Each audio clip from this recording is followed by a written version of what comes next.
Friends, आज की video आप सभी के लिए काफ़ी ज़्यादा इंपॉर्टेंट रहने वाली है, क्योंकि आज की वीडियो में आप सभी के लिए मैं सभी एग्ज़ाम के लिए और आधुनिक भारत के इतिहास का काफ़ी ज़्यादा इंपॉर्टेंट टॉपिक का नाम है भारतीय राष्ट्रीय आंदोलन। इस टॉपिक से रिलेटेड मोस्ट इंपॉर्टेंट क्वेश्चन और थ्योरी इस वीडियो में लेकर आया हूँ। मैंने आपके लिए सभी क्वेश्चन सेलेक्टेड और इंपॉर्टेंट लिए हैं। अगर आप किसी भी एग्ज़ाम की तैयारी कर रहे हो, ये वीडियो आपके लिए काफ़ी ज़्यादा यूज़फुल रहने वाला है। फ्रेंड्स, मैं आपको बताना चाहता हूँ कि इस वीडियो को बनाने में मैंने बहुत ज़्यादा मेहनत करी है, और यकीन करिए मुझ पर, अगर आप ये पूरा वीडियो देख लेते हो ना, ये टॉपिक आपका अच्छे से क्लियर हो जाएगा और आपको किसी भी बुक को और किसी और वीडियो को देखने की ज़रूरत नहीं पड़ेगी। तो चलिए हम स्टार्ट कर लेते हैं। फ्रेंड्स, वीडियो को पूरी तरह से स्टार्ट करने से पहले मैं आपको बताना चाहता हूं कि बिल्कुल हम ऑर्डर में पढ़ेंगे, ठीक है। सबसे पहले हम स्टार्ट करेंगे 1885 के भारतीय राष्ट्रीय कांग्रेस से, ठीक है। उसके बाद मैं आपको लेके जाऊँगा 1905 का जो बंगाल का विभाजन है वो आपको पढ़ाऊँगा। उसके बाद फ्रेंड्स हम पढ़ेंगे मुस्लिम लीग 1906 को। उसके बाद हम पढ़ेंगे कांग्रेस का विभाजन 1907 को, ठीक है। उसके बाद हम पढ़ेंगे खुदीराम बोस को जो फांसी हुई थी 1908 को, उसके बारे में पढ़ेंगे। गदर पार्टी 1913 को पढ़ेंगे। इसी तरीके से हम पढ़ेंगे गांधी जी का भारत आगमन 1915। मतलब जितने भी इंपॉर्टेंट टॉपिक होते हैं ना, वो सारे हम पढ़ेंगे, और जितने भी क्वेश्चन बनते हैं इससे वो हम पढ़ने वाले हैं। यकीन मानिए फ्रेंड्स, बहुत ज़्यादा इंपॉर्टेंट और स्पेशल वीडियो आप सभी के लिए रहने वाली है।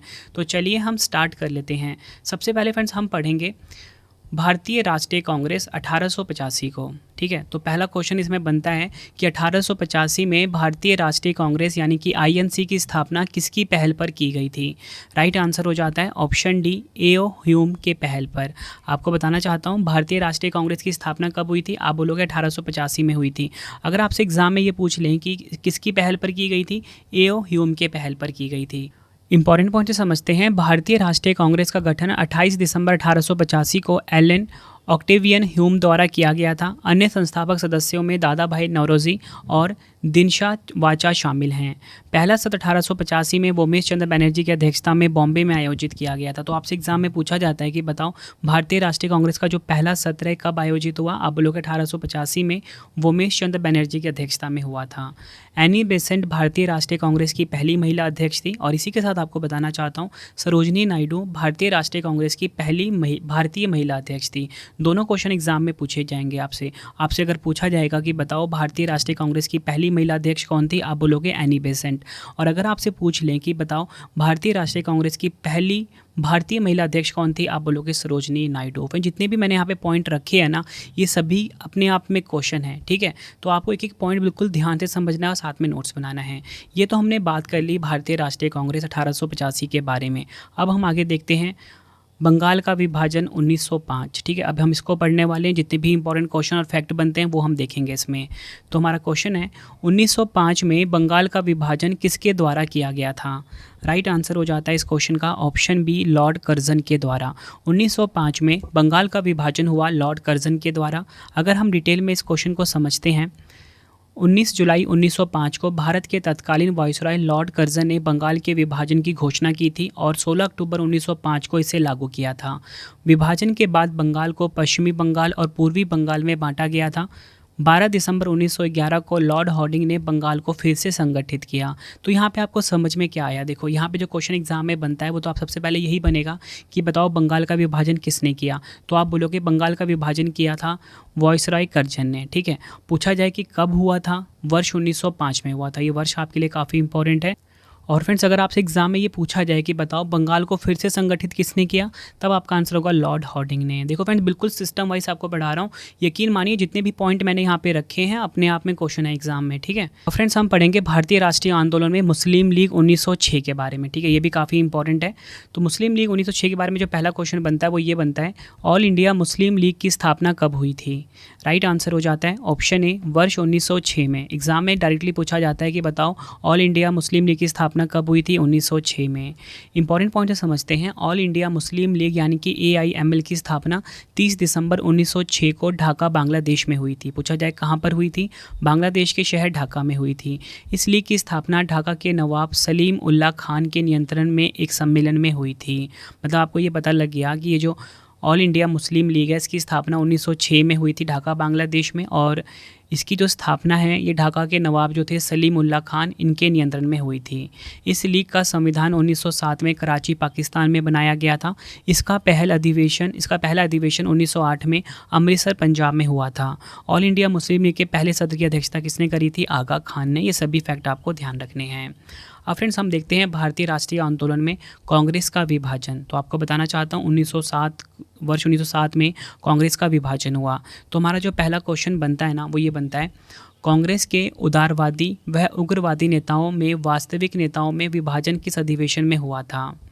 राइट आंसर हो जाता है ऑप्शन बी, सूरत अधिवेशन, जो कि कब हुआ था? 1907। सूरत अधिवेशन जो कि 1907 में हुआ था फ्रेंड, इसमें ना कांग्रेस का विभाजन हुआ उदारवादी व उग्रवादी नेताओं में, यानी कि गरम दल और नरम दल के बीच में इनका विभाजन हुआ। डिटेल में अगर हम समझें, 1907 के सूरत सत्र को लोकप्रिय रूप से सूरत विभाजन के रूप में जाना जाता था, क्योंकि कांग्रेस दो समूह में विभाजित हो गई थी, यानी कि गरम दल और नरम दल। इसकी अध्यक्षता नरम दल के नेता रास बिहारी घोष ने की थी। आपको बताना चाहता हूँ, गरम दल के सबसे प्रमुख नेता बाल गंगाधर तिलक, लाला लाजपत राय और बिपिन चंद्र पाल थे, जिन्हें सामूहिक रूप से लाल बाल पाल तिकड़ी के रूप में जाना जाता है। इसी के साथ आपको बताना चाहता हूँ, दादा भाई नौरोजी, गोपाल कृष्ण गोखले, मदन मोहन मालवीय नरमपंथी नेता थे। देखो फ्रेंड्स, ये तो मैंने आपको समझा दिया कांग्रेस का विभाजन 1907 के बारे में कंप्लीट इन्फॉर्मेशन, ठीक है। अब हम डिस्कस करते हैं, अगले ही साल खुद्दीराम बोस को फांसी दी गई थी, ठीक है। तो खुद्दीराम बोस की फांसी 1908 को हम समझते हैं, ठीक है। ये भी भारतीय राष्ट्रीय आंदोलन का एक महत्वपूर्ण पार्ट है। तो क्वेश्चन हमारा ये है, खुद्दीराम बोस को निम्नलिखित में से किस जेल में फांसी पर भेजा गया था? काफ़ी बार एग्जाम में ये क्वेश्चन पूछा गया है। राइट आंसर हो जाता है ऑप्शन बी, मुजफ्फरपुर। खुद्दीराम बोस को मुजफ्फरपुर की जेल में फांसी के लिए भेजा गया था। डिटेल में अगर हम समझें, 30 अप्रैल 1908 को खुद्दीराम बोस ने मुजफ्फरपुर में गाड़ी पर बम फेंका था, जिससे मुख्य प्रेसिडेंसी मजिस्ट्रेट डगलस किंग्सफोर्ड की मृत्यु हो गई थी। आगे अगर हम समझें, इस मामले को अलीपुर बम षड्यंत्र केस 1908 के नाम से भी जाना जाता है। मुजफ्फरपुर के मुख्य प्रेसिडेंसी दंडनायक D.H. किंग्सफोर्ड को मारने की साजिश के आरोप में खुद्दीराम बोस को मुजफ्फरपुर जेल भेज दिया गया था। और इसी के साथ आपको बताना चाहता हूँ, 13 जुलाई 1908 को उन्हें मौत की सज़ा सुनाई गई और 11 अगस्त 1908 को 18 साल की उम्र में उन्हें फांसी पर लटका दिया गया। फिर जितने भी आपको यहाँ पर फैक्ट बताए, सभी एग्जाम के लिए काफ़ी इंपॉर्टेंट थे। यहाँ पर मैंने आपको ये बताया कि खुद्दीराम बोस को मुजफ्फरपुर जेल में फांसी के लिए भेजा गया था, ठीक है। क्यों भेजा गया था? क्योंकि इन्होंने गाड़ी पर बम फेंका था, जिसमें कि जो मुख्य प्रेसिडेंसी थे मजिस्ट्रेट डगलस किंग्सफोर्ड, ठीक है, डगलस किंग्सफोर्ड की मृत्यु हो गई थी, ठीक है। और इसे हम अलीपुर बम षड्यंत्र केस के नाम से भी जानते हैं। आई होप आपको फ्रेंड्स एक फैक्ट पता लग रहा होगा। अब फ्रेंड्स हम पढ़ेंगे भारतीय राष्ट्रीय आंदोलन का जो इंपॉर्टेंट पार्ट है वो है गदर पार्टी, ठीक है। गदर पार्टी जिसकी 1913 में स्थापना हुई थी, इसके बारे में हम पढ़ेंगे क्वेश्चन और थ्योरी पार्ट में। तो हमारा पहला जो बेसिक क्वेश्चन यही बनता है कि अमेरिका में गदर पार्टी की स्थापना किसके द्वारा की गई थी? राइट आंसर हो जाता है इस क्वेश्चन का ऑप्शन सी, उपयुक्त दोनों, लाला हरदयाल और सोहन सिंह भाकना। लाला हरदयाल और सोहन सिंह भाकना ने अमेरिका में गदर पार्टी की स्थापना करी थी। एग्जाम में कई बार पूछा गया है। गदर पार्टी की स्थापना लाला हरदयाल ने 15 जुलाई 1913 को सैन फ्रांसिस्को कैलिफोर्निया में की थी। ये भी काफ़ी बार एग्जाम में पूछा जाता है कि गदर पार्टी की जो स्थापना है कहाँ पर हुई थी, तो आपका आंसर होगा सैन फ्रांसिस्को कैलिफोर्निया में हुई थी। अब हमारा जो भारतीय राष्ट्रीय आंदोलन है, इसका एक और इम्पॉर्टेंट पार्ट आ गया, वो आ गया है गांधी जी का भारत आगमन, ठीक है। काफ़ी इंपॉर्टेंट है गांधी जी का भारत आगमन 1915 हम पढ़ने वाले हैं। तो इसमें जो क्वेश्चन सबसे पहले बनता है वो तो ये बनता है कि महात्मा गांधी किस वर्ष दक्षिण अफ्रीका से भारत लौटे थे? राइट आंसर हो जाता है इस क्वेश्चन का हमारा ऑप्शन डी, 9 जनवरी 1915। महात्मा गांधी 9 जनवरी 1915 को दक्षिण अफ्रीका से भारत लौटे थे। डिटेल में अगर हम समझें, 9 जनवरी 1915 को महात्मा गांधी दक्षिण अफ्रीका से लौटे थे, इसलिए हम 9 जनवरी को ना प्रतिवर्ष प्रवासी भारतीय दिवस के रूप में मनाते हैं। उस समय उनकी उम्र थी 45 साल 3 महीने और 7 दिन। गांधी जी 1893 में 24 साल की उम्र में दक्षिण अफ्रीका गए थे। अब फ्रेंड्स हमारा आ गया भारतीय राष्ट्रीय आंदोलन का एक और इम्पॉर्टेंट पार्ट, वो है होम रूल आंदोलन 1916, ठीक है। होम रूल आंदोलन 1916 को हम पढ़ने वाले हैं, ठीक है। इसमें से भी एग्जाम में कई क्वेश्चन पूछे जाते हैं। तो पहला क्वेश्चन तो यही बनता है कि भारत में होम रूल आंदोलन का नेतृत्व किसके द्वारा किया गया था? राइट आंसर हो जाता है इस क्वेश्चन का ऑप्शन ए एनी बेसेंट और बाल गंगाधर तिलक। भारत में होम रूल आंदोलन का जो नेतृत्व है ये एनी बेसेंट और बाल गंगाधर तिलक ने किया था। डिटेल में अगर हम समझें, भारत को स्वशासन दिलाने के लिए शुरू किया गया एक आंदोलन था। बाल गंगाधर तिलक ने 1916 में बेलगाम में बॉम्बे प्रांतीय सम्मेलन में पहली होम रूल लीग की स्थापना की थी। आपको बताना चाहता हूँ, होम रूल आंदोलन का आदर्श वाक्य है भारत के लिए स्वशासन। ये भी आपको ध्यान रखना, एग्जाम में पूछा जाता है। और होम रूल शब्द को आयरलैंड से अपनाया गया था। अब देखिए फ्रेंड्स, हमने तो होम रूल आंदोलन पढ़ लिया 1916 वाला, ठीक है। अब ठीक इसके 1 साल के बाद चंपारण आंदोलन हुआ था। तो अब हम पढ़ने वाले हैं भारतीय राष्ट्रीय आंदोलन में सबसे ज़्यादा इंपॉर्टेंट पार्ट चंपारण आंदोलन 1917 को। तो फ्रेंड्स, इसमें जो इंपॉर्टेंट क्वेश्चन बनता है वो ये बनता है कि गांधी जी ने 1917 में भारत में सबसे पहले सत्याग्रह का प्रयोग कहाँ किया था। राइट आंसर हो जाएगा ऑप्शन सी चंपारण में। ये आपको ध्यान रखना है, गांधी जी ने 1917 में भारत में सबसे पहले सत्याग्रह का प्रयोग किया था चंपारण में। डिटेल में अगर हम समझें, महात्मा गांधी के नेतृत्व में पहला सत्याग्रह आंदोलन चंपारण सत्याग्रह था। इसकी शुरुआत हुई थी 1917 में बिहार के चंपारण जिले में। तो आपको ये ध्यान रखना है कि जो चंपारण आंदोलन है या बोल सकते हो चंपारण सत्याग्रह, इसका संबंध महात्मा गांधी से है, ठीक है, क्योंकि इन्होंने इसको शुरू किया था। अगर आपसे पूछा जाए कि इसकी शुरुआत किस वर्ष हुई थी, 1917 में हुई थी। कहाँ पर हुई थी? बिहार के चंपारण जिले में हुई थी। आगे अगर हम समझें, चंपारण सत्याग्रह इसलिए लागू हुआ क्योंकि किसानों को अपनी ज़मीन के एक हिस्से में नील उगाने के लिए मजबूर किया गया था। इससे किसानों में काफ़ी रोष उत्पन्न हुआ। यूरोपीय बागान मालिक किसानों को कुल भूमि के 3/20 हिस्से पर नील उगाने के लिए मजबूर कर रहे थे, जिसे 3 कठिया प्रणाली कहा जाता है, ठीक है। ये आपको पता लग गया चंपारण आंदोलन के बारे में। अब देखो फ्रेंड्स, चंपारण आंदोलन 1917 मैंने आपको पढ़ाया। ठीक 1 साल के बाद अहमदाबाद मिल मजदूर आंदोलन भी हुआ, ठीक है। इसका नेतृत्व भी महात्मा गांधी जी ने किया था। तो अहमदाबाद मिल मजदूर आंदोलन 1918 को हम पढ़ने वाले हैं। तो क्वेश्चन में सबसे पहले बेसिक सा ये बनता है कि महात्मा गांधी जी ने अहमदाबाद में मिल मजदूरों की सफल हड़ताल का नेतृत्व किस वर्ष किया था। राइट आंसर हो जाता है इस क्वेश्चन का ऑप्शन बी वर्ष 1918 में। महात्मा गांधी जी ने अहमदाबाद में मिल मजदूरों की सफल हड़ताल का नेतृत्व वर्ष 1918 में किया था। डिटेल में अगर हम समझें, महात्मा गांधी जी ने वर्ष 1918 में अहमदाबाद में सूती मिल मजदूरों के बीच सत्याग्रह आंदोलन का आयोजन किया। सूती मिल के मजदूरों ने 50% वेतन वृद्धि की मांग की, लेकिन मिल मालिक केवल 20% वेतन वृद्धि देने को तैयार थे। कपास मिल श्रमिकों का समर्थन करने के लिए गांधी जी ने भूख हड़ताल की। सत्याग्रह का परिणाम यह हुआ कि हड़ताल सफल रही और मजदूरों को 35% वेतन में वृद्धि मिली। देखो फ्रेंड्स, मैंने आपको ये बता दिया अहमदाबाद मिल मजदूर आंदोलन 1918, ठीक है। इसी साल खेड़ा आंदोलन भी हुआ, ठीक है। इसका भी मतलब नेतृत्व महात्मा गांधी ने किया था। तो अब हम पढ़ेंगे खेड़ा आंदोलन 1918 को। तो हमारा जो बेसिक सा क्वेश्चन है वो ये है, सरकार के विरुद्ध शुरू किए गए खेड़ा सत्याग्रह के नेता कौन थे। आंसर हो जाता है ऑप्शन ए महात्मा गांधी जी। सरकार के विरुद्ध जो शुरू हुआ था खेड़ा सत्याग्रह, इसके नेता कौन थे? महात्मा गांधी। डिटेल में अगर हम समझें, खेड़ा सत्याग्रह भूमि राजस्व के भुगतान के संबंध में ब्रिटिश सरकार की दमनकारी नीतियों के विरुद्ध 11 मार्च 1918 में भारत के गुजरात के खेड़ा जिले में शुरू किया गया एक महत्वपूर्ण आंदोलन था। इस आंदोलन को मुख्य मांग राजस्व वसूली में ढील देने की थी। किसानों ने सरकार को राजस्व देने से इनकार कर दिया था। आगे अगर हम डिटेल में समझें, खेड़ा के लोग फसल की विफलता और प्लेग की महामारी के कारण अंग्रेजों द्वारा लगाए गए उच्च करों का भुगतान करने में असमर्थ थे। गांधी जी और वल्लभ भाई पटेल के नेतृत्व में खेड़ा किसान आंदोलन का नेतृत्व किया गया था। देखो फ्रेंड्स, ये तो मैंने आपको बता दिया खेड़ा आंदोलन 1918 के बारे में, ठीक है। जो भी इंपॉर्टेंट पॉइंट थे मैंने आपको क्वेश्चन के माध्यम से भी समझा रहा हूँ, और जो भी एक्स्ट्रा क्वेश्चन बनते हैं ना, वो मैं आपको थ्योरी के पार्ट में समझा रहा हूँ। इसलिए मैं आपको अभी भी कह रहा हूँ कि जितने भी ये पॉइंट यहाँ पे मैं लिख रहा हूँ ना इंपॉर्टेंट पॉइंट में, ये अपने आप में ही क्वेश्चन है, ठीक है। आपसे पूछ लेंगे, बताओ कि खेड़ा आंदोलन किस वर्ष शुरू हुआ था। आप बोलोगे 1918 में शुरू हुआ था। किस राज्य में? गुजरात राज्य में, ठीक है। उद्देश्य भी आपको पता लग गया क्यों शुरू किया गया था। राजस्व वसूली में ढील देने के लिए इसको शुरू किया गया था, ठीक है। अब हम ना देखो 1918 में खेड़ा आंदोलन हुआ। ठीक इसके 1 साल के बाद भारतीय राष्ट्रीय आंदोलन का एक और इम्पॉर्टेंट टॉपिक आ जाता है, रॉलेट एक्ट 1919। ये काफ़ी इंपॉर्टेंट है, इसमें से एग्जाम में क्वेश्चन काफ़ी ज़्यादा आते हैं, तो इसको आप बिल्कुल ध्यान से समझना। तो इसमें जो मैंने पहला क्वेश्चन आपके लिए फ्रेम किया है ना, वो ये किया है, रॉलेट एक्ट का उद्देश्य क्या था। राइट आंसर हो जाता है इस क्वेश्चन का ऑप्शन सी, सरकार द्वारा बिना मुकदमा दायर किए गए किसी व्यक्ति को बंदी बनाना। रॉलेट एक्ट का उद्देश्य क्या था? सरकार द्वारा बिना मुकदमा दायर किए किसी व्यक्ति को बंदी बनाना, ये इसका मुख्य उद्देश्य था।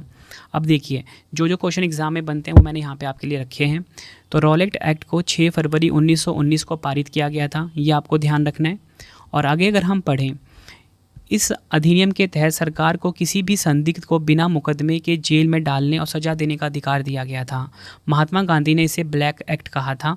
इस अधिनियम को लॉर्ड चैम्सफोर्ड के कार्यकाल में पारित किया गया था। तो आपसे एग्जाम में पूछा जाता है कि बताओ ये जो रॉलेट एक्ट है किस वर्ष पारित किया गया था? आप बोलोगे 1919 में पारित किया गया था।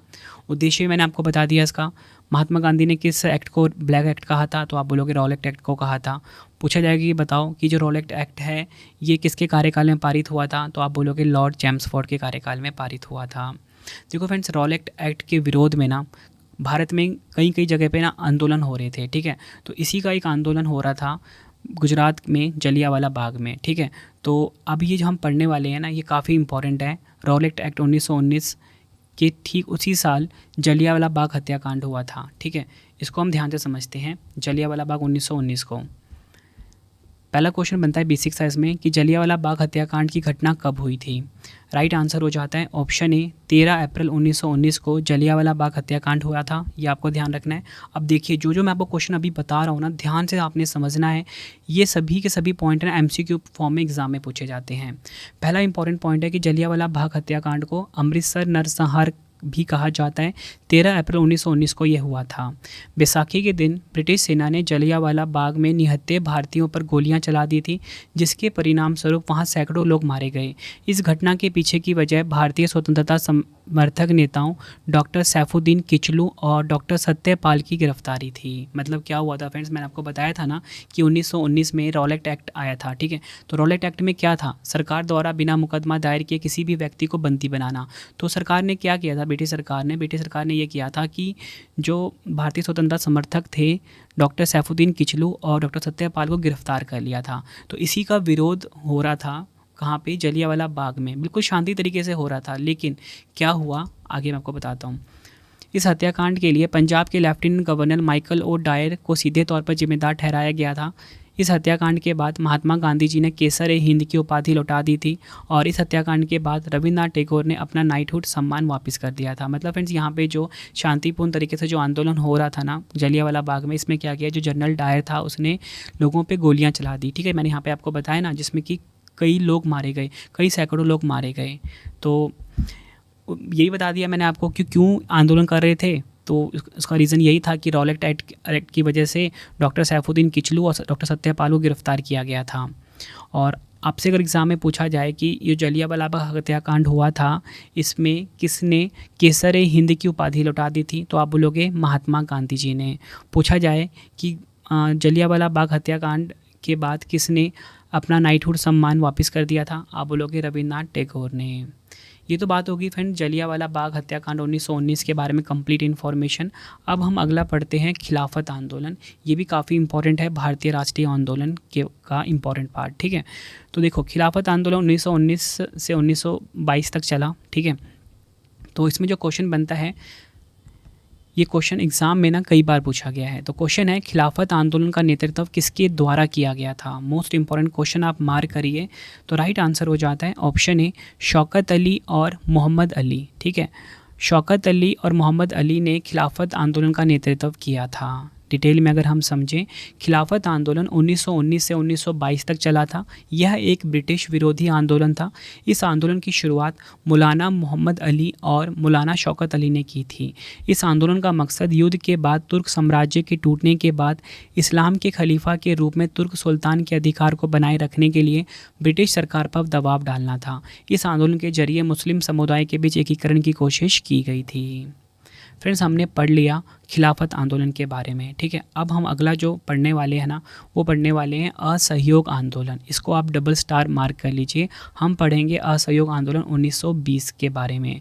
फ्रेंड्स, आपको अगर वीडियो की क्वालिटी, वीडियो का कंटेंट और आपके रवि सर की मेहनत पसंद आ रही है ना, वीडियो को लाइक और शेयर ज़रूर करें। कॉमेंट बॉक्स में अपना फीडबैक भी दें कि आपको वीडियो कैसी लगती है। फ्रेंड्स, मैं बिल्कुल आपको सिस्टम वाइज पढ़ा रहा हूँ, बिल्कुल ऑर्डर वाइज पढ़ा रहा हूँ, ताकि आपको ना ये जो ये जो टॉपिक है ना काफ़ी टफ लगता है बच्चों को, तो मैंने ना बिल्कुल आसान बनाने की कोशिश करी है आप सभी के लिए। अगर आपको ना मेरी मेहनत पसंद आ रही है ना तो वीडियो को लाइक और शेयर ज़रूर करें। कमेंट बॉक्स में ज़रूर बताना कि आपको वीडियो कैसी लग रही है। और मैं आपको बताना चाहता हूँ फ्रेंड्स, मैंने ना अपनी करंट अफेयर की क्लास भी स्टार्ट कर दी है, डेली 20 क्वेश्चन करा रहा हूँ current affairs by Ravi YouTube channel पे, तो उसको भी आप जरूर सब्सक्राइब कर लीजिए। बेस्ट कंटेंट यहाँ पे मैं प्रोवाइड कर रहा हूँ आप सभी को। डिटेल में 20 क्वेश्चन पढ़ाता हूँ 100% रिजल्ट देने के लिए, तो करंट अफेयर्स बाय रवि को आप सब्सक्राइब कर लीजिए। तो मैं आपको अभी क्या पढ़ा रहा था, मैं आपको पढ़ा रहा था असहयोग आंदोलन 1920, ठीक है। तो इसको हम समझते हैं। तो पहला क्वेश्चन जो मैंने इसमें रखा है ना आपके लिए, वो ये रखा हुआ है, असहयोग आंदोलन किसने शुरू किया था। काफ़ी इंपॉर्टेंट क्वेश्चन है ये। तो राइट आंसर हो जाता है इस क्वेश्चन का हमारा ऑप्शन ए, महात्मा गांधी। महात्मा गांधी ने असहयोग आंदोलन को शुरू किया था। डिटेल में अगर हम समझें, असहयोग आंदोलन 1 अगस्त 1920 को शुरू हुआ था। बाद में फरवरी 1922 में चौरी चौरा की घटना के कारण इसे वापस ले लिया गया। देखो फ्रेंड्स, यहाँ पे मैंने आपको क्या समझाया, यहाँ पे मैंने आपको ये समझाया कि जो असहयोग आंदोलन है ना, इसे महात्मा गांधी ने शुरू किया था। कब शुरू किया? 1 अगस्त 1920 को शुरू किया गया था। लेकिन क्या हुआ, 1922 में चौरी चौरा की घटना हुई, जिसके कारण ये जो आंदोलन था इसे वापस ले लिया गया। असहयोग आंदोलन के नेता थे महात्मा गांधी जी। असहयोग आंदोलन कांग्रेस के नागपुर सत्र 1920 में अपनाया गया था। असहयोग आंदोलन के दौरान सबसे पहले CR दास को गिरफ्तार किया गया था। असहयोग आंदोलन शुरू करने से पहले गांधी जी ने केसर-ए-हिंद पुरस्कार को लौटा दिया था। ये भी आपको ध्यान रखना है। देखो फ्रेंड्स, मैंने आपको असहयोग आंदोलन करवा दिया 1920, ठीक है। ठीक इसके बाद हुआ चौरी चौरा घटना 1922। तो अब हम पढ़ने वाले हैं भारतीय राष्ट्रीय आंदोलन का इम्पॉर्टेंट पार्ट, चौरी चौरा घटना के बारे में। तो चौरी चौरा घटना 1922 में हुआ था, ये आपको ध्यान रखना है। तो इसमें जो हमारा क्वेश्चन है पहला, वो ये है कि चौरी चौरा घटना कब हुई थी। राइट आंसर हो जाता है इस क्वेश्चन का ऑप्शन बी, 4 फरवरी 1922 को चौरी चौरा घटना को अंजाम दिया गया था। डिटेल में अगर हम समझें, चौरी चौरा की घटना के कारण महात्मा गांधी जी ने 12 फरवरी 1922 को असहयोग आंदोलन वापस ले लिया था। यह घटना 4 फरवरी 1922 को उत्तर प्रदेश के गोरखपुर जिले के चौरी चौरा में हुई थी। इस घटना में असहयोग आंदोलन में हिस्सा ले रहे किसानों की भीड़ पुलिस से भिड़ गई और एक पुलिस स्टेशन में आग लगा दी गई। इस घटना में 22 पुलिसकर्मी और 3 नागरिक मारे गए थे। मतलब यहाँ पे आपको क्या क्या समझने वाली चीज़ें हैं। देखो, सबसे पहले तो एग्जाम में यही पूछा जाएगा कि बताओ चौरी चौरा की जो घटना है ना, ये कब हुई थी। तो आप बोलोगे चौरी चौरा की जो घटना है ये हुई थी 4 फरवरी 1922 को। पूछा जाए कहाँ पर हुई थी, आप बोलोगे उत्तर प्रदेश के गोरखपुर ज़िले में हुई थी। आई होप आपको ये चीज़ें पता लग गई। और अगर आपसे पूछा जाए कि बताओ कि ये जो चौरी चौरा की घटना हुई थी इसमें कितने पुलिसकर्मी मारे गए थे, 22 पुलिसकर्मी मारे गए थे। और अगर आपसे पूछा जाए कि किस घटना के कारण महात्मा गांधी जी ने असहयोग आंदोलन को वापस ले लिया था, चौरी चौरा की घटना के कारण। कब ले लिया था असहयोग आंदोलन को वापस? 12 फरवरी 1922 को। आई होप फ्रेंड्स आपको एक एक फैक्ट अच्छे से समझ में आ रहा होगा। अब देखिए फ्रेंड्स, भारतीय राष्ट्रीय आंदोलन हम पढ़ रहे हैं। अब इसका एक इम्पॉर्टेंट और टॉपिक आ गया है, वो आ गया है स्वराज पार्टी 1923। तो फ्रेंड्स अब हम पढ़ने वाले हैं स्वराज पार्टी 1923 को अच्छे से। तो इसमें जो मैंने आपके लिए पहला बेसिक सा क्वेश्चन रखा वो ये रखा हुआ है कि 1 जनवरी 1923 को स्वराज पार्टी की स्थापना किसके द्वारा की गई थी। राइट आंसर हो जाता है इस क्वेश्चन का हमारा, राइट आंसर हो जाएगा ऑप्शन ए, देश बंधु चित्तरंजन दास और मोतीलाल नेहरू। ये आपको ध्यान रखना है कि 1 जनवरी 1923 को स्वराज पार्टी की स्थापना करी थी देश बंधु चित्तरंजन दास और मोतीलाल नेहरू ने। डिटेल में अगर हम समझें, असहयोग आंदोलन की विफलता के बाद स्वराज पार्टी का गठन किया गया था। 1 जनवरी 1923 को चित्तरंजन दास ने मोतीलाल नेहरू के साथ स्वराज पार्टी का गठन किया और बंगाल विधानसभा में इसके नेता बने। आपको बताना चाहता हूँ, स्वराज पार्टी ने भारत के लिए एक संविधान बनाने की मांग की थी। स्वराज पार्टी का जो प्रथम अधिवेशन है इलाहाबाद में हुआ था, एग्जाम में पूछा जाता है, ठीक है। उद्देश्य भी आपको पता लग गया कि स्वराज पार्टी ने भारत के लिए एक संविधान बनाने की मांग की थी। आगे अगर हम समझें, काफ़ी इंपॉर्टेंट लाइन आपको बता रहा हूँ मैंने आपको ये तो बताया कि 1923 में स्वराज पार्टी की स्थापना हुई, किसने करी ये भी आपको मैंने बता दिया, ठीक है। और इसका प्रथम अधिवेशन कहाँ पर हुआ ये भी मैंने आपको बता दिया। 1923 वाला कंप्लीट हुआ। अब 1924 आया, तो मैं आपको बताना चाहता हूँ 1924 में महात्मा गांधी जी ने भारतीय राष्ट्रीय कांग्रेस के जो बेलगाम अधिवेशन है इसकी अध्यक्षता की थी। बेलगाम अधिवेशन महात्मा गांधी जी की अध्यक्षता वाला एकमात्र कांग्रेस अधिवेशन था। तो यहाँ पे आपको क्या समझ में आया कि जो बेलगाम अधिवेशन है ना, ये 1924 में हुआ था और महात्मा गांधी जी ने इसकी अध्यक्षता करी थी। तो आपसे पूछा जाएगा कि महात्मा गांधी जी ने किस राष्ट्रीय कांग्रेस की अध्यक्षता करी थी, आप बोलोगे बेलगाम अधिवेशन की। और ये अध्यक्षता जो थी ना फ्रेंड्स, ये एकमात्र कांग्रेस अधिवेशन ऐसा था जिसमें महात्मा गांधी ने अध्यक्षता करी थी। ये भी आपको ध्यान रखना है, इसलिए काफ़ी इंपॉर्टेंट हो जाता है बेलगाम अधिवेशन। हम पढ़ रहे हैं भारतीय राष्ट्रीय आंदोलन, ठीक है। तो अब हम पढ़ने वाले हैं भारतीय राष्ट्रीय आंदोलन में साइमन कमीशन, काफ़ी इंपॉर्टेंट है, इसको भी आप डबल स्टार मार्क करिए, ठीक है। तो साइमन कमीशन 1928 हम पढ़ने वाले हैं। तो इसमें जो मैंने आपके लिए पहला बेसिक क्वेश्चन रखा है वो ये रखा है, बताओ साइमन कमीशन भारत कब आया था। राइट आंसर हो जाता है इस क्वेश्चन का ऑप्शन ए, 3 फरवरी 1928 को साइमन कमीशन भारत आया था। हर एग्ज़ाम में ना ये क्वेश्चन हर साल रिपीट होता है। मैंने आपको ये बताया कि साइमन कमीशन भारत कब आया, 3 फरवरी 1928 को। इंपॉर्टेंट पॉइंट इसको समझते हैं, काफ़ी सारे क्वेश्चन एग्जाम में ना साइमन कमीशन से पूछे जाते हैं। तो साइमन कमीशन को साल 1927 में ब्रिटिश सरकार ने भारत सरकार अधिनियम 1919 की समीक्षा के लिए नियुक्त किया था। यह आयोग 1928 में भारत आया था। इस आयोग का गठन संवैधानिक सुधारों का अध्ययन करने और भारत सरकार की सिफारिशें देने के लिए किया गया था। आगे अगर हम समझें, इस आयोग को सर जॉन साइमन की अध्यक्षता के बाद लोकप्रिय रूप से साइमन कमीशन के नाम से जाना जाता है, ठीक है। आयोग आपको पता लग गया कि जो साइमन कमीशन है ये इसका नाम साइमन कमीशन क्यों पड़ा, ये आपको पता लग गया, ठीक है। यह एक श्वेत आयोग था, मतलब इसमें जितने भी थे सभी गोरे थे, कोई भी इसमें भारतीय नहीं था। तो मैं आपको समझाता हूँ, यह एक श्वेत आयोग था क्योंकि इसमें कोई भी भारतीय सदस्य नहीं था।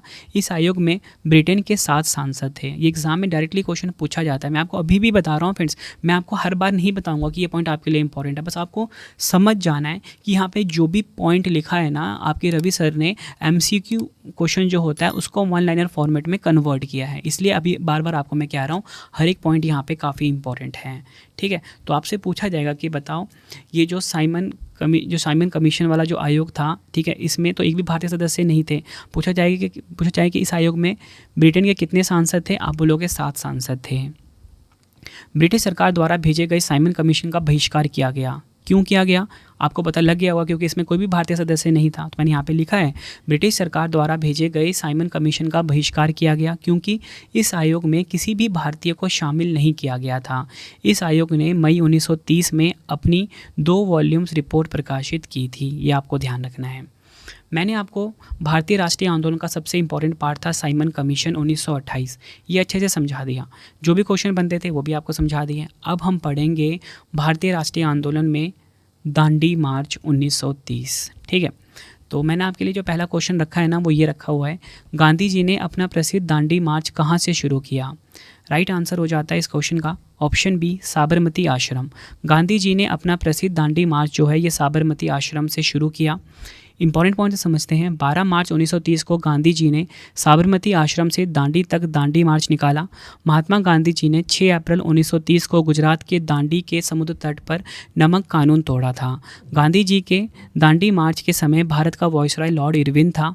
और आपको बताना चाहता हूँ, दांडी मार्च 240 मील यानी कि 390 किलोमीटर लंबा था और इस मार्च की शुरुआत गांधी जी ने अपने 78 भरोसेमंद स्वयंसेवकों के साथ की थी। अब बताता हूँ मैं आपको, क्वेश्चन एग्जाम में कितने सारे आते हैं दांडी मार्च से। पहला क्वेश्चन तो आपसे यही पूछा जाएगा कि गांधी जी ने अपना प्रसिद्ध दांडी मार्च कहाँ से शुरू किया। आप बोलोगे साबरमती से शुरू किया। कहाँ तक था ये, दांडी तक था। ये पता लग गया। पूछा जाए कि बताओ दांडी मार्च गांधी जी ने कब शुरू किया, वर्ष 1930 में शुरू किया। ये भी आपको पता लग गया। और अगर आपसे पूछा जाए कि बताओ गांधी जी के दांडी मार्च के समय भारत के वाइसरॉय कौन थे, लॉर्ड इरविन थे। अगर आपसे पूछा जाए दांडी मार्च जो था, जो कि साबरमती आश्रम से दांडी तक का था, इसकी लंबाई कितनी थी, 240 मील यानी कि 390 किलोमीटर। अगर आपसे पूछा जाए कि जो दांडी मार्च था इसमें गांधी जी के कितने स्वयंसेवक शामिल हुए थे, 78 शामिल हुए थे। फ्रेंड देखो, आपको ना खुद भी पता लग रहा होगा कि जो मैंने कंटेंट रखा है ना आपके लिए, ये किस लेवल का कंटेंट आपके लिए रखा है, ठीक है। अगला हम पढ़ेंगे अभी भारतीय राष्ट्रीय आंदोलन में प्रथम गोलमेज सम्मेलन, ठीक है। ये तो अपने आप में ही काफ़ी इंपॉर्टेंट है। 3 गोलमेज सम्मेलन हुए थे, प्रथम, द्वितीय, तृतीय, तीनों को हम पढ़ेंगे, ठीक है। तो हम अब पढ़ने वाले हैं भारतीय राष्ट्रीय आंदोलन का काफ़ी इंपॉर्टेंट पार्ट, जो कि है प्रथम गोलमेज सम्मेलन 1930-31। तो मैंने आपके लिए जो क्वेश्चन बनाया है इसमें वो ये बनाया है, लंदन में ब्रिटिश सम्राट द्वारा प्रथम गोलमेज सम्मेलन का उद्घाटन कब किया गया था। राइट आंसर हो जाता है इस क्वेश्चन का ऑप्शन ए 12 नवंबर 1930। लंदन में ब्रिटिश सम्राट द्वारा प्रथम गोलमेज सम्मेलन का उद्घाटन हुआ था 12 नवंबर 1930 को। डिटेल में अगर हम समझें, प्रथम गोलमेज सम्मेलन 12 नवंबर 1930 से 19 जनवरी 1931 तक लंदन के royal gallery house of lords में आयोजित किया गया था। कहाँ पर आयोजित किया गया था? लंदन में आयोजित किया गया था। इसका उद्घाटन किया था जॉर्ज पंचम ने और इसकी अध्यक्षता ब्रिटिश प्रधानमंत्री रामसे मैकडॉनल्ड ने की थी। आगे अगर हम समझें, प्रथम गोलमेज सम्मेलन के दौरान लॉर्ड इरविन भारत के वॉइसरॉय थे। तो आपसे पूछा जाता है कि बताओ, प्रथम गोलमेज सम्मेलन जब हुआ था उस समय भारत के वॉइसरॉय कौन थे? इरविन वॉइसरॉय थे। इस सम्मेलन में भारत के कुल 74 प्रतिनिधियों ने हिस्सा लिया था, जिनमें 58 राजनीतिक नेता और 16 रियासतों के सदस्य शामिल थे। भारतीय राष्ट्रीय कांग्रेस ने इस सम्मेलन में हिस्सा नहीं लिया था, ये आपको ध्यान रखना है। तो मैंने आपको यहाँ पे ये समझाया कि जो प्रथम गोलमेज सम्मेलन है ना, ये 1930 से 1931 तक चला। ठीक है, शुरू कब हुआ? 1930 में शुरू हुआ। तो ये डेट आपको ध्यान रखनी है। और अगर आपसे पूछा जाए कि कहाँ पर आयोजित हुआ था? लंदन में आयोजित हुआ था। पूछा जाए कि इसका उद्घाटन किसने किया था? जॉर्ज पंचम ने किया था। इसकी अध्यक्षता किसने करी थी? ब्रिटिश प्रधानमंत्री रामसे मैकडॉनल्ड ने करी थी। भारत के वॉइसरॉय कौन थे इस टाइम? तो लॉर्ड इरविन थे। और इस सम्मेलन में भारत के कितने प्रतिनिधियों ने भाग लिया? 74। पूछा जाए कि क्या भारतीय राष्ट्रीय कांग्रेस ने इसमें शामिल हुए थे? तो आप बोलोगे नहीं हुए थे। मैंने आपको प्रथम गोलमेज सम्मेलन पढ़ा दिया। ठीक है, अब हम पढ़ने वाले हैं भारतीय राष्ट्रीय आंदोलन का अगला इंपॉर्टेंट टॉपिक, वो है द्वितीय गोलमेज सम्मेलन 1931। तो देखिए, क्वेश्चन ये बनता है, द्वितीय गोलमेज सम्मेलन में कांग्रेस का प्रतिनिधित्व किसके द्वारा किया गया था? मतलब आपको ये पता लग गया कि जो दूसरा गोलमेज सम्मेलन था ना, इसमें कांग्रेस शामिल हुई थी, है ना, मतलब भारतीय राष्ट्रीय कांग्रेस में शामिल हुई थी। तो पूछा गया कि बताओ, कांग्रेस का प्रतिनिधित्व किसके द्वारा किया गया था? राइट आंसर हो जाता है इस क्वेश्चन का ऑप्शन बी, महात्मा गांधी जी के द्वारा। डिटेल में अगर हम समझें, द्वितीय गोलमेज सम्मेलन 7 सितंबर 1931 से 1 दिसंबर 1931 तक लंदन में आयोजित किया गया था। इस सम्मेलन में महात्मा गांधी जी ने भारतीय राष्ट्रीय कांग्रेस का प्रतिनिधित्व किया था और सरोजनी नायडू ने भारतीय महिलाओं का। आपको पता लग गया कि भारतीय महिलाओं का प्रतिनिधित्व किसने किया था? सरोजनी नायडू ने। इस सम्मेलन की अध्यक्षता यूनाइटेड किंगडम के प्रधानमंत्री रामसे मैकडॉनल्ड ने करी थी। फ्रेंड्स, ये आपको मैंने द्वितीय गोलमेज सम्मेलन भी अच्छे से समझा दिया। जो भी इंपॉर्टेंट क्वेश्चन थे सब कुछ मैंने आपको यहाँ पे बताया कि इस सम्मेलन की अध्यक्षता करी थी महात्मा गांधी जी ने और महिलाओं की तरफ से करी थी सरोजनी नायडू ने। ठीक है, कब ये हुआ था? 1931 में हुआ था। अब देखिए फ्रेंड्स, ये जो द्वितीय गोलमेज सम्मेलन है 1931, ठीक, इसके 1 साल के बाद ना पूना पैक्ट होता है। ठीक है, तो मैं आपको पूना पैक्ट बता देता हूँ, इसके बाद मैं आपको बताऊँगा तृतीय गोलमेज सम्मेलन। ठीक है, लेकिन तृतीय गोलमेज सम्मेलन से पहले पूना पैक्ट हुआ था। तो ये जो पूना पैक्ट है ना फ्रेंड्स, इसमें से भी एग्जाम में डायरेक्टली क्वेश्चन काफ़ी बार पूछे गए हैं एग्जाम में, तो इसको भी आप ध्यान से समझना। सबसे पहले हम बात करते हैं पूना पैक्ट 1932 से जुड़ा हुआ मोस्ट इंपॉर्टेंट क्वेश्चन। तो क्वेश्चन ये है, बताओ पूना पैक्ट में किसके बीच हस्ताक्षर किए गए थे? राइट आंसर हो जाता है इस क्वेश्चन का ऑप्शन ए, डॉक्टर BR अम्बेडकर और महात्मा गांधी। पूना पैक्ट में BR अम्बेडकर जी और महात्मा गांधी जी के बीच में हस्ताक्षर किए गए थे। मोस्ट इंपॉर्टेंट क्वेश्चन है आपके लिए, आप इसको 2-3 स्टार तो मार्क कर ही लीजिए, एग्जाम में बार बार पूछा जाता है। अब मैं आपको ना पूना पैक्ट से जुड़े हुए कुछ इंपॉर्टेंट क्वेश्चंस बताता हूँ। देखिए, पूना पैक्ट महात्मा गांधी और डॉक्टर भीमराव अंबेडकर के बीच 24 सितंबर 1932 को हुआ था। ठीक है, 1932 को हुआ, एक समझौता था। आपको पता लग गया ना कब हुआ था? ये 1932 में हुआ था। एग्जाम में डायरेक्टली पूछा जाता है पूना पैक्ट कब हुआ था, मतलब जो समझौता हुआ था कब हुआ था? 1932 में हुआ था। किसके बीच में हुआ था? महात्मा गांधी जी और डॉक्टर भीमराव अम्बेडकर के बीच। इस समझौते के तहत ब्रिटिश भारत की संसद में दलित वर्गों को चुनावी सीटों पर आरक्षण दिया गया था। यह समझौता पुणे की यरवदा सेंट्रल जेल में हुआ था, ये आपको ध्यान रखना है। यह समझौता पुणे की यरवदा सेंट्रल जेल में महात्मा गांधी और डॉक्टर अंबेडकर की ओर से मदन मोहन मालवीय ने हस्ताक्षरित किए थे। ये आपको ध्यान रखना है कि डॉक्टर BR अम्बेडकर की तरफ से किसने हस्ताक्षर किए थे? मदन मोहन मालवीय ने। मैंने आपको पूना पैक्ट 1932 समझा दिया। तो फ्रेंड्स, अब हम पढ़ने वाले हैं भारतीय राष्ट्रीय आंदोलन का इंपॉर्टेंट टॉपिक तृतीय गोलमेज सम्मेलन 1932। ठीक है, ये तो आपको पता लग गया कि तृतीय गोलमेज सम्मेलन कब हुआ था, वर्ष 1932 में हुआ था। तो इससे जुड़ा हुआ जो पहला मैंने इंपॉर्टेंट क्वेश्चन आपके लिए रखा हुआ है वो ये रखा है, तृतीय गोलमेज सम्मेलन का आयोजन कब किया गया था। राइट आंसर हो जाता है इस क्वेश्चन का ऑप्शन बी, 17 नवंबर 1932 को तृतीय गोलमेज सम्मेलन का आयोजन किया गया था। डिटेल में अगर हम समझें, तृतीय गोलमेज सम्मेलन 17 नवंबर 1932 से 24 दिसंबर 1932 के बीच लंदन में हुआ था। इस सम्मेलन में केवल 46 प्रतिनिधियों ने हिस्सा लिया था। आपको बताना चाहता हूँ, लेबर पार्टी, गांधी जी और भारतीय राष्ट्रीय कांग्रेस इस सम्मेलन में शामिल नहीं हुए थे।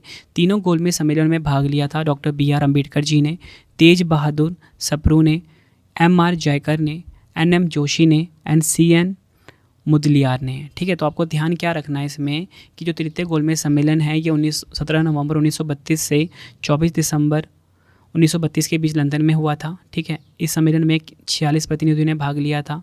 और इसी के साथ आपको बताना चाहता हूँ कि इस सम्मेलन में लेबर पार्टी ने हिस्सा नहीं लिया, महात्मा गांधी जी ने भी हिस्सा नहीं लिया और भारतीय राष्ट्रीय कांग्रेस ने भी इसमें हिस्सा नहीं लिया। तो आप कह सकते हो कि ये सम्मेलन भी फेल हुआ। अब देखो, एग्ज़ाम में पूछा जाता है कि बताओ तीनों गोलमेज सम्मेलनों में किसने भाग लिया। ज़्यादातर तो आपको डॉक्टर BR अम्बेडकर दिया जाता है एग्ज़ाम में। ठीक है, लेकिन कभी कभी क्या होता है, एग्ज़ाम विनर क्वेश्चन को टफ करने के लिए तो और भी जो लोग हैं ना उनके नाम भी डाल देता है। ठीक है, तो आपको बताना चाहता हूँ, BR अम्बेडकर जी के साथ तेज बहादुर सप्रू, MR जयकर, NM जोशी और CN मुदलियार हैं जिन्होंने कि तीनों गोलमेज सम्मेलनों में भाग लिया था। हमने पढ़ लिया तीनों गोलमेज सम्मेलन। ठीक है, और इसी के बीच हमने पूना पैक्ट भी पढ़ लिया।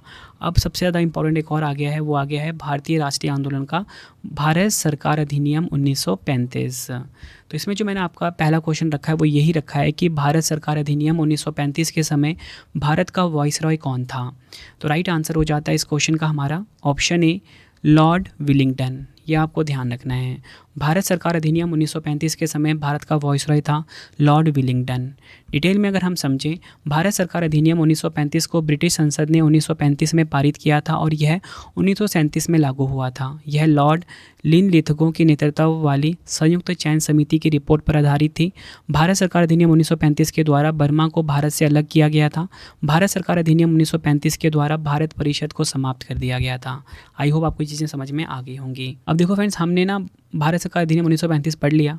इसमें मैंने आपको ये बताया कि उस समय भारत के वाइसरॉय कौन थे, लॉर्ड विलिंगटन थे। और फ्रेंड्स, अगर आपसे एग्जाम में पूछा जाए कि बर्मा को भारत से अलग किस अधिनियम द्वारा किया गया, आप बोलोगे भारत सरकार अधिनियम 1935 के द्वारा अलग किया गया। और अगर आपसे पूछा जाए कि भारत परिषद को समाप्त किस अधिनियम के द्वारा किया गया, भारत सरकार अधिनियम 1935 के द्वारा किया गया। देखो फ्रेंड्स, हम पढ़ रहे हैं भारतीय राष्ट्रीय आंदोलन, तो इसमें मैंने आपको भारत सरकार अधिनियम 1935 पढ़ा दिया। अब जो अगला इंपॉर्टेंट आ गया है टॉपिक, वो आ गया है मुस्लिम लीग। अब हम मुस्लिम लीग को अच्छे से समझने वाले हैं। मुस्लिम लीग की अगर हम बात करें, ठीक है, इसकी स्थापना हुई थी 1940 में। तो इसमें जो मैंने आपके लिए पहला क्वेश्चन रखा वो ये रखा है, बताओ मुस्लिम लीग ने पाकिस्तान की मांग का प्रस्ताव सर्वप्रथम कांग्रेस के किस अधिवेशन में रखा था।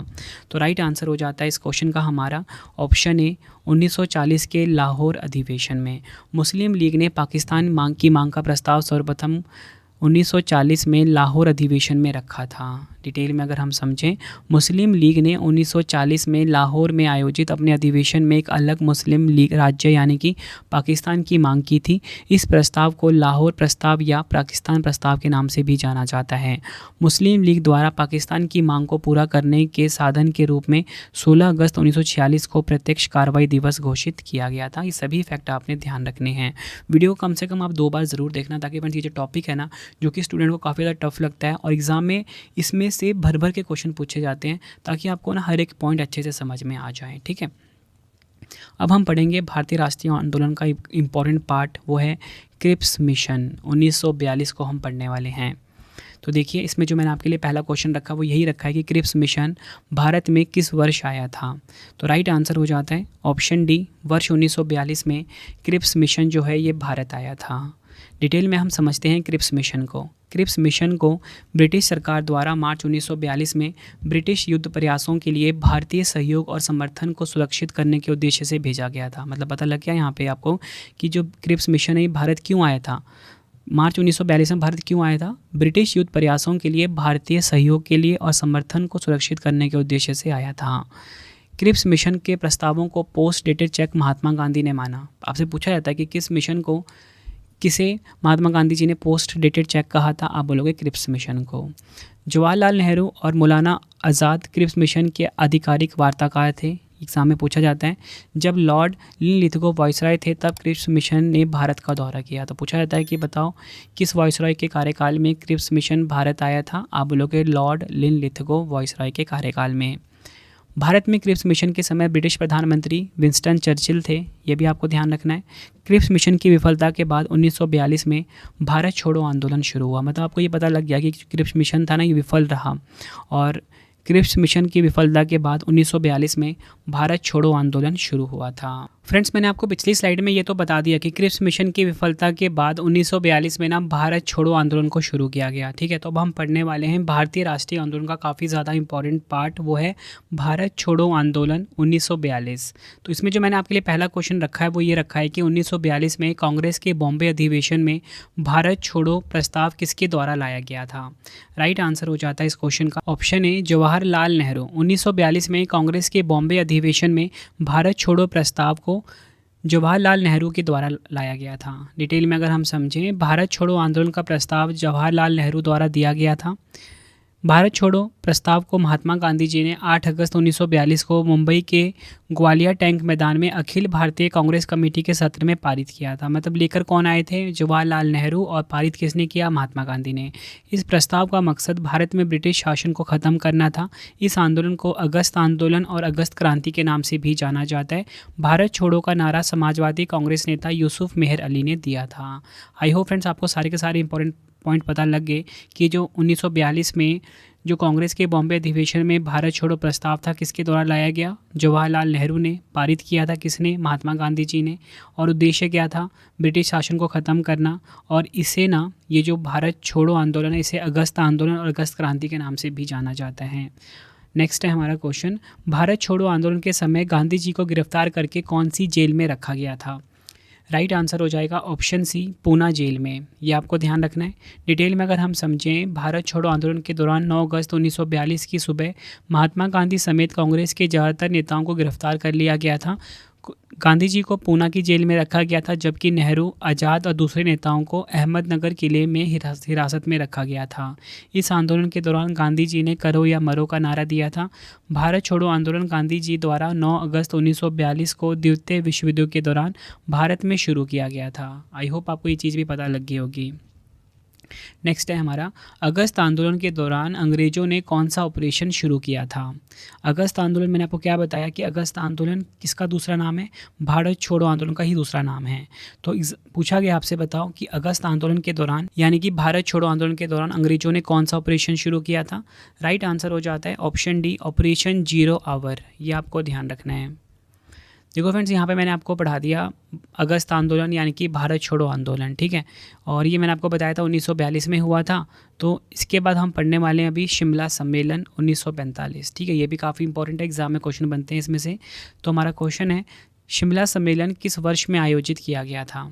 राइट आंसर हो जाता है ऑप्शन सी, वर्ष 1945 में शिमला सम्मेलन आयोजित किया गया था। डिटेल में अगर हम समझें, शिमला सम्मेलन भारत शिमला में वाइसरॉय लॉर्ड वेवेल और ब्रिटिश भारत के प्रमुख राजनीतिक नेताओं के बीच एक बैठक थी। शिमला सम्मेलन में कुल 22 प्रतिनिधियों ने हिस्सा लिया था। सम्मेलन 24 जून 1945 को शिमला में शुरू हुआ और 14 जुलाई 1945 तक चला। शिमला सम्मेलन विफल साबित हुआ क्योंकि मुस्लिम लीग ने शिमला सम्मेलन शर्त रखी कि वाइसरॉय की कार्यकारिणी परिषद में नियुक्त होने वाले सभी मुस्लिम सदस्यों का चयन वह स्वयं करेगी, ठीक है। अब देखो फ्रेंड्स, मैंने आपको ये बता दिया कि शिमला सम्मेलन 1945 में हुआ था और ये फेल हो गया था, ठीक है। तो ठीक इसके 1 साल के बाद कैबिनेट मिशन योजना आई। कैबिनेट मिशन योजना हम पढ़ेंगे 1946 को। तो इसमें जो पहला क्वेश्चन आपके रखा वो मैंने यही रखा है कि कैबिनेट मिशन योजना किस वर्ष में स्थापित की गई थी? राइट आंसर हो जाता है इस क्वेश्चन का हमारा ऑप्शन डी, वर्ष 1946 में कैबिनेट मिशन योजना जो है ये स्थापित की गई थी। कैबिनेट मिशन भारत में संविधान निर्माण के तरीके पर विचार विमर्श करने के लिए साल 1946 में आया था। इसका मकसद भारत को शांतिपूर्ण तरीके से सत्ता हस्तांतरित करना और संविधान बनाने पर आम सहमति बनाना था। इस मिशन की घोषणा इंग्लैंड के प्रधानमंत्री क्लेमेंट एटली ने की थी।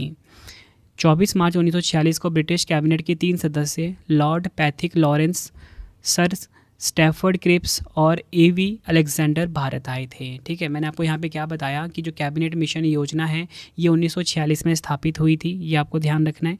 इसका मकसद क्या था? भारत को शांतिपूर्ण तरीके से सत्ता हस्तांतरित करना और संविधान बनाने पर आम सहमति बनाना था। इस मिशन की घोषणा किसने करी थी? इंग्लैंड के प्रधानमंत्री क्लेमेंट एटली ने। और 24 मार्च 1946 को ब्रिटिश कैबिनेट के 3 सदस्य भारत आए थे। कौन कौन? Lord Pethick Lawrence, sir Stafford Cripps और एवी अलेक्जेंडर।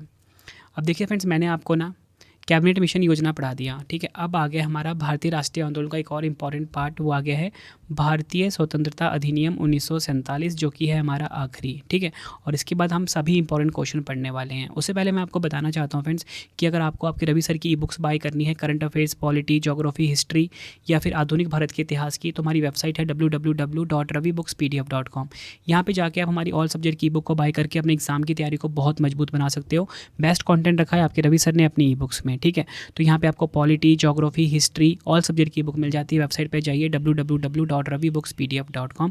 कम टाइम में अपने एग्जाम की आप तैयारी को मजबूत बना सकते हो। साथ में फ्रेंड्स, अगर आपको डेली करंट अफेयर का टेस्ट लगाना है तो आपको क्या करना है? मोबाइल एप्लीकेशन इंस्टॉल करना है हमारा रवि स्टडी जी के नाम से। ठीक है, इसे इंस्टॉल कर लीजिए। यहाँ पे आपको फ्री टेस्ट में जाके आप डेली करंट अफेयर का टेस्ट लगा सकते हो। बाकी कोई भी अगर आपको पेड वीडियो कोर्स चाहिए वो आपको यहाँ पे मिल जाता है हमारी वेबसाइट के, हमारी एप्लीकेशन के ऊपर। तो चलिए फ्रेंड्स, अब हम देख लेते हैं भारतीय स्वतंत्रता अधिनियम 1947 के बारे में।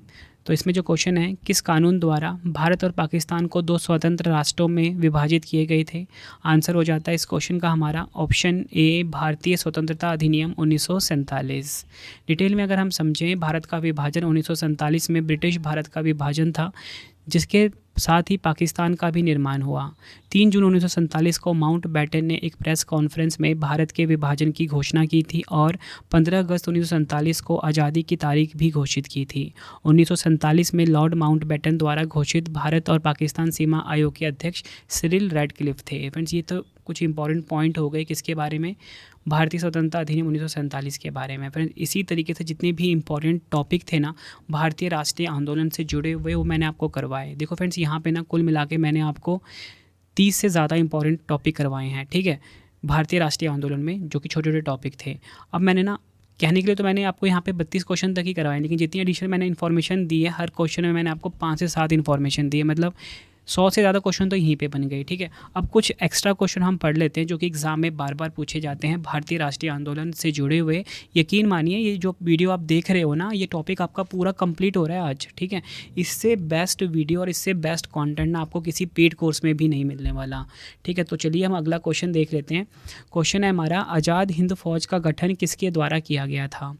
राइट आंसर हो जाता है ऑप्शन डी, सुभाष चंद्र बोस जी के द्वारा आज़ाद हिंद फौज का गठन किया गया था। डिटेल में अगर हम समझें, 21 अक्टूबर 1943 को सुभाष चंद्र बोस ने सिंगापुर में आज़ाद हिंद फौज का गठन किया।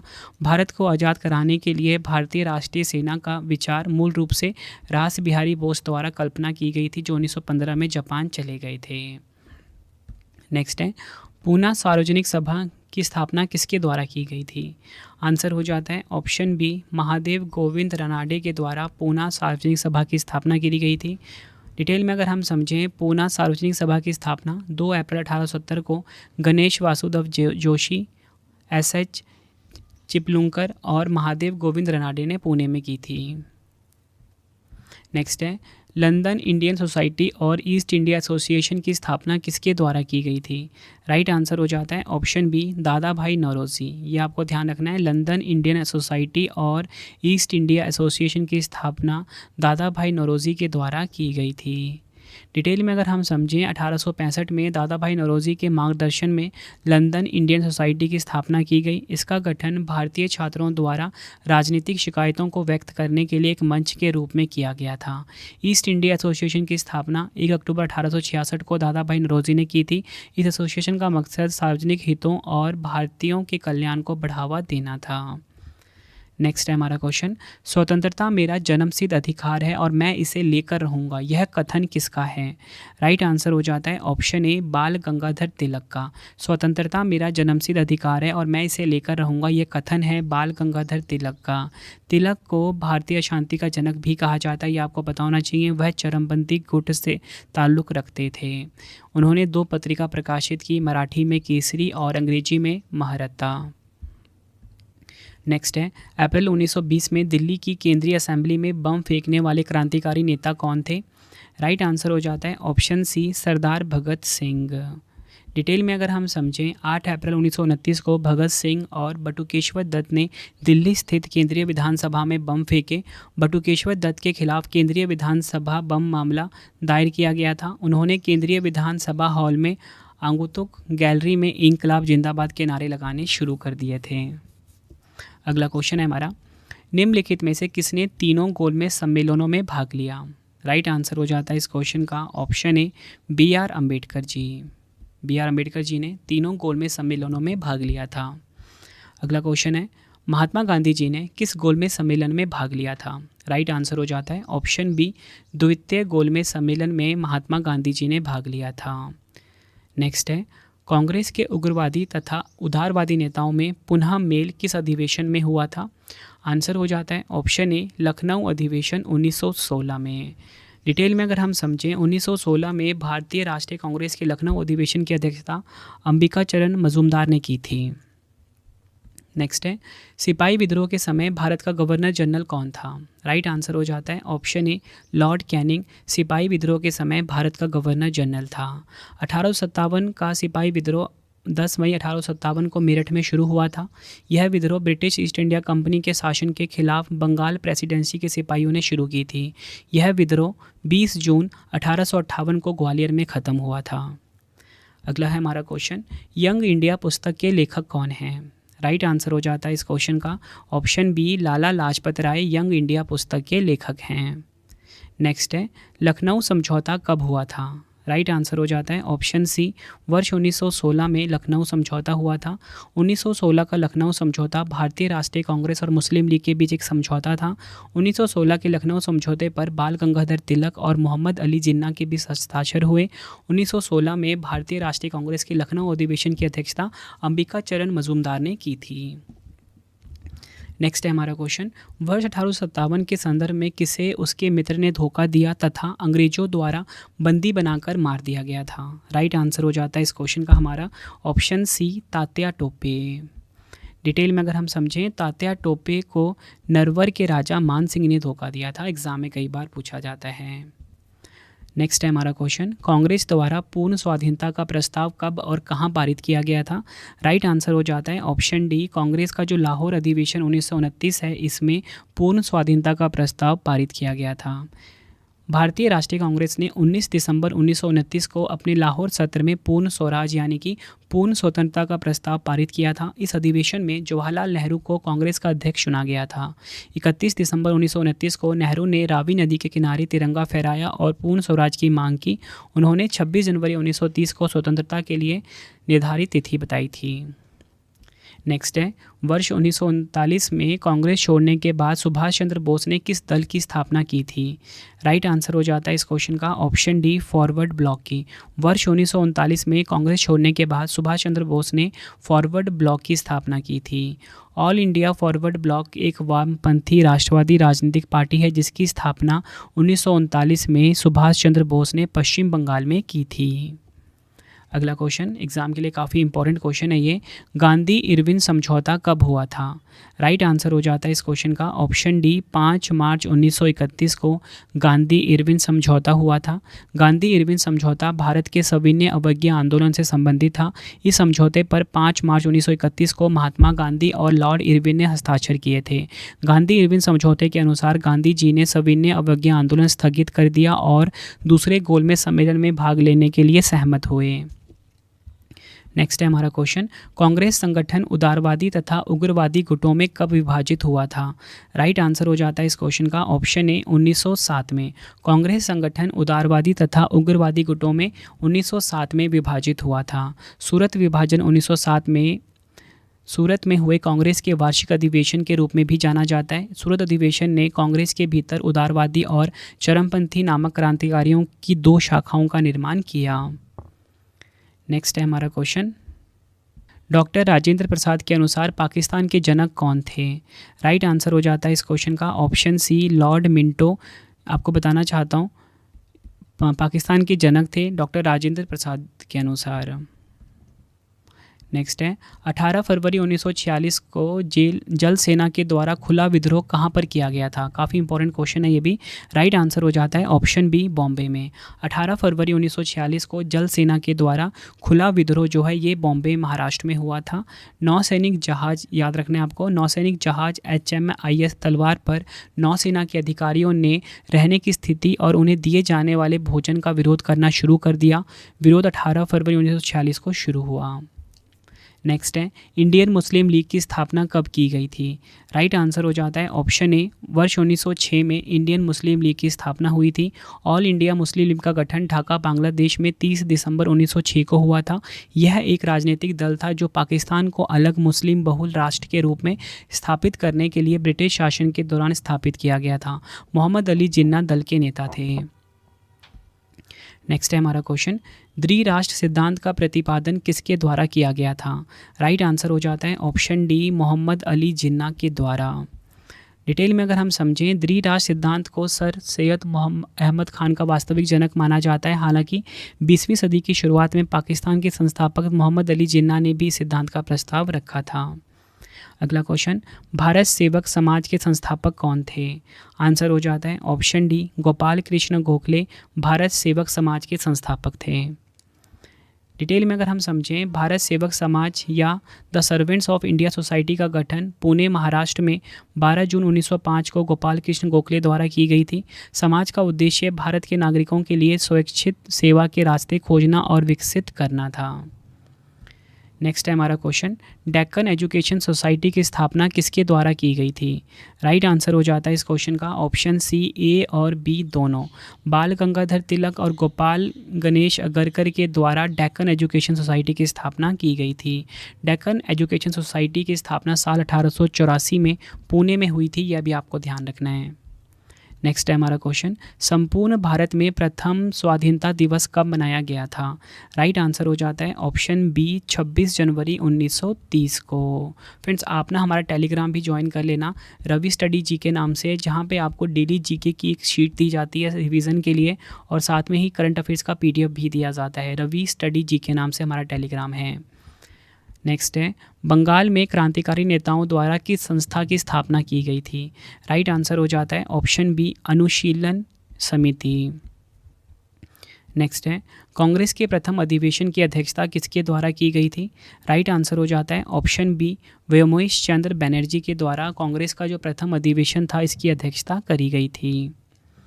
नेक्स्ट है, वर्नाक्यूलर प्रेस एक्ट किसके शासन में पारित किया गया था। आंसर हो जाएगा ऑप्शन ए, लॉर्ड लिटन के कार्यकाल में। अगला क्वेश्चन, मुझ पर किया गया लाठी का एक एक प्रहार ब्रिटिश साम्राज्य के कफन में कील बनकर रहेगा, ऐसा किसने कहा था। आंसर हो जाएगा ऑप्शन सी, लाला लाजपत राय ने। डिटेल में अगर हम समझें, लाला लाजपत राय को शेर ए पंजाब के नाम से भी जाना जाता था। 19 मई 1894 को लाला लाजपत राय ने पंजाब नेशनल बैंक की स्थापना करी थी, ये भी आपको ध्यान रखना है। अगला क्वेश्चन है हमारा, हंटर कमेटी की नियुक्ति सरकार द्वारा किस घटना की जांच के लिए की गई थी। राइट आंसर हो जाता है ऑप्शन बी, जलियांवाला बाग हत्याकांड की जांच के लिए हंटर कमेटी की नियुक्ति सरकार द्वारा की गई थी। अगला क्वेश्चन, मुस्लिम लीग द्वारा मुक्ति दिवस कब मनाया गया था। आंसर हो जाता है ऑप्शन बी, 22 दिसंबर 1939। अगला क्वेश्चन, केसरी और मराठा समाचार पत्र किसने निकाले थे। राइट आंसर हो जाता है ऑप्शन ए, बाल गंगाधर तिलक ने केसरी और मराठा समाचार पत्र जो थे ये निकाले थे। नेक्स्ट है, भारतीय राष्ट्रीय कांग्रेस की स्थापना के समय भारत का गवर्नर कौन था। आंसर हो जाएगा ऑप्शन बी, लॉर्ड डफरिन। भारतीय राष्ट्रीय कांग्रेस की स्थापना के समय भारत के गवर्नर थे लॉर्ड डफरिन। अगला क्वेश्चन, गांधी जी द्वारा किस पत्रिका का संपादन किया गया था। आंसर हो जाएगा ऑप्शन ए, हरिजन। नेक्स्ट है हमारा क्वेश्चन, जलियांवाला बाग हत्याकांड के विरोध में सर नाइटहुड का खिताब किसके द्वारा वापस कर दिया गया था। आंसर हो जाता है ऑप्शन बी, रविंद्रनाथ टैगोर के द्वारा नाइटहुड की जो उपाधि थी ये वापस कर दी गई थी। अगला क्वेश्चन, इंडियन सिविल सर्विसेज की परीक्षा पास करने वाले पहले भारतीय कौन थे।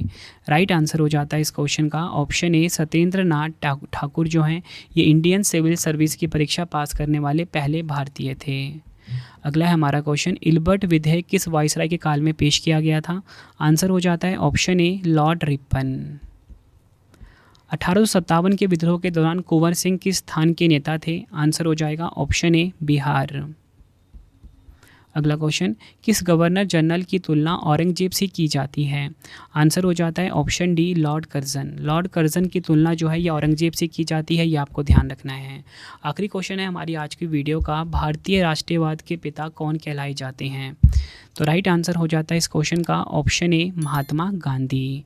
फ्रेंड्स, ये आपको मैंने मोस्ट इंपॉर्टेंट 70 क्वेश्चन करवाए, ठीक है, बिल्कुल थ्योरी से समझाया मैंने आपको, बिल्कुल टॉपिक वाइज समझाया। आई होप आपका ये वीडियो जो आपको वीडियो मैंने आपके लिए लेकर आया था, इसमें आपका ये टॉपिक अच्छे से क्लियर हो गया होगा। अगर आपको वीडियो की क्वालिटी, वीडियो का कंटेंट और आपके रवि सर की मेहनत पसंद आई है, वीडियो को लाइक और शेयर ज़रूर करें। कमेंट बॉक्स में अपना फीडबैक भी देना कि वीडियो कैसी लगी है। 2 क्वेश्चन का आप टेस्ट दे दीजिए कमेंट बॉक्स में। तो पहला क्वेश्चन है 1905 में बंगाल का विभाजन किसके द्वारा किया गया था? 4 ऑप्शन है आपके पास। दूसरा क्वेश्चन है जलियांवाला बाग हत्याकांड की घटना कब हुई थी?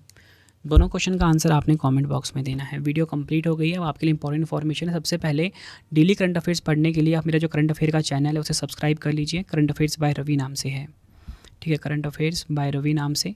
यहाँ पे मैं डेली के 20 क्वेश्चन करंट अफेयर्स में पढ़ा रहा हूँ आपको 100% रिजल्ट के लिए, ठीक है। कोई भी आप चैनल देखते हो वहाँ पे 8 से 10 क्वेश्चन ही पढ़ाए जाते हैं, लेकिन मेरा यूट्यूब का ये ऐसा पहला चैनल है जहाँ पे डेली के 20 क्वेश्चन करंट अफेयर के पढ़ाए जा रहे हैं, ताकि आपका ना एग्जाम में कोई भी क्वेश्चन छूटे ना। तो current affairs by Ravi YouTube channel को आप सब्सक्राइब करके अपने एग्जाम की तैयारी को आप बहुत मजबूत बना सकते हो, ठीक है।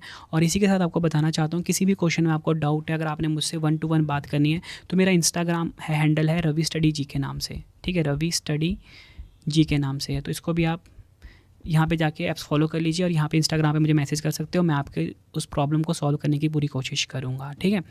ई बुक्स आप जरूर बाय कर लेना अपने रवि सर की कम टाइम में। अगर आपको अपने एग्जाम की तैयारी करनी है, जीके की ई बुक, हिस्ट्री, पॉलिटी, हर सब्जेक्ट की बुक आपको मिल जाती है। वेबसाइट है www.ravibookspdf.com, ठीक है, यहाँ पे आप जाके बाय कर सकते हो।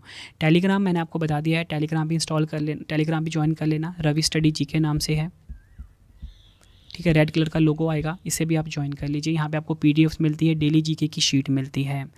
और इसी के साथ मोबाइल एप्लीकेशन है रवि स्टडी जी के नाम से, इसे भी अपने फ़ोन में इंस्टॉल करके फ्री टेस्ट में जाके डेली करंट अफेयर का आप टेस्ट लगा सकते हो। बाकी अगर आपको कोई भी वीडियो कोर्स चाहिए तो यहाँ पे आपको मिल जाता है, ठीक है। वीडियो कैसी लगी आपने कमेंट बॉक्स में ज़रूर बताना है। अगला वीडियो आपको किस टॉपिक पे चाहिए ये भी आप मुझे ज़रूर बताएं। तो चलिए फ्रेंड्स, अब हम मिलते हैं नेक्स्ट वीडियो में। Thank you and wish you all the best.